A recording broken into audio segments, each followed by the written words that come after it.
la notion la plus simple pour comprendre ce qu'est l'incertitude, c'est de la définir relativement à la notion de risque. Le risque, c'est un univers probabiliste, c'est-à-dire qu'il n'est pas possible dans un univers risqué de prévoir demain. On ne peut pas savoir si c'est l'événement A ou l'événement B qui va survenir. Mais dans le risque, ce qui est confortable, c'est qu'on a la possibilité de prévoir la probabilité de survenance des événements. Donc on peut dire que l'événement A va arriver avec 80% de chance et que l'événement B va arriver avec 20% de chance. L'incertitude, c'est différent, qu'il n'est plus possible de prévoir demain, mais en plus il va falloir rajouter deux hypothèses. La première, c'est qu'il n'est plus possible dans un univers incertain de prévoir les probabilités de survenance des événements. Donc on ne peut plus dire A va arriver avec plus de chances que B ou inversement. Et la seconde hypothèse, elle est très inconfortable pour les entreprises, c'est que dans un univers incertain, on ne connaît pas le champ des possibles. Donc si ça se trouve, c'est ni A ni B qui va arriver, mais l'événement C dont on n'avait même pas connaissance. Alors le problème posé par l'incertitude aux entreprises, il est de deux ordres. Le premier problème, c'est un problème de biais cognitif. Ça, c'est très documenté par la littérature en management, c'est-à-dire qu'on va ancrer nos idées par rapport à l'expérience passée. Lorsque vous faites une étude de la concurrence, vous raisonnez souvent sur les champions du marché. Et quand vous raisonnez sur les champions du marché, vous êtes pris par un biais qu'on appelle le biais des survivants. Il y a par exemple des gens qui vous disent les architectes du XVIIIe siècle étaient quand même sacrément meilleurs que ceux d'aujourd'hui, parce que quand vous regardez un bâtiment du XVIIIe siècle, il est souvent plus joli que ceux d'aujourd'hui. Mais c'est une comparaison très impropre, parce que tous les taudis qui ont été créés au XVIIIe siècle, ils sont morts au cours du temps, et ce que vous comparez, c'est les survivants du XVIIIe siècle avec l'état de l'art. Et donc c'est une comparaison impropre. Quand vous faites une étude de la concurrence, c'est souvent l'erreur que vous commettez. Et donc une bonne pratique dans des univers incertains, c'est non pas de regarder uniquement les survivants et donc les succès, mais d'éclairer sa décision par un panel représentatif d'échecs et de succès pour prendre de meilleures décisions dans un univers imprévisible. Il ne va pas falloir se positionner émotionnellement sur ces projets, il va falloir plutôt agir en scientifique. On n'est plus en matière d'affaires dans le monde de la croyance, on est dans le monde de la preuve.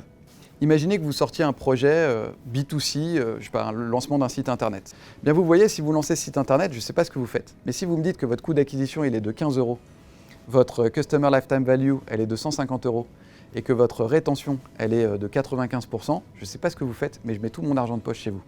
Pourquoi? Parce que je ne me positionne pas émotionnellement, mais j'ai la preuve que si je mets 15 € dans votre affaire, ça va me rapporter 150 €. Donc vous voyez, c'est ça, passer du monde, monde dû à la croyance au monde de la preuve.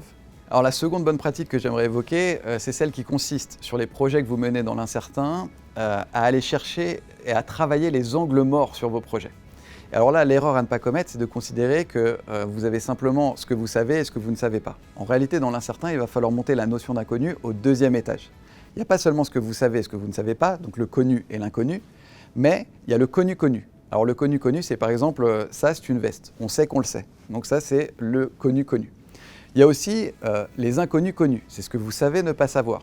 Je vous donne un exemple, quelle va être la météo dans 3 mois? Vous savez qu'il fera entre 10 et 20 degrés, mais vous savez que vous ne le savez pas.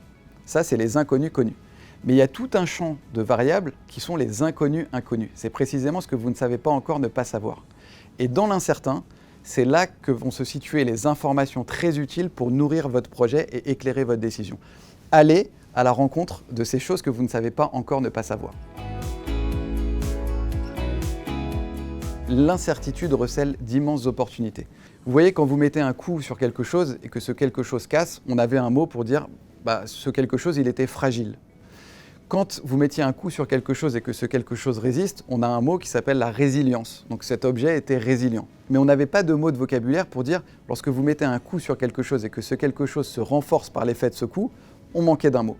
Eh bien, Nassim Taleb a créé la notion d'antifragilité. C'est exactement la posture qu'il va falloir développer pour avoir des stratégies offensives et profiter des opportunités que recèlent les environnements imprévisibles.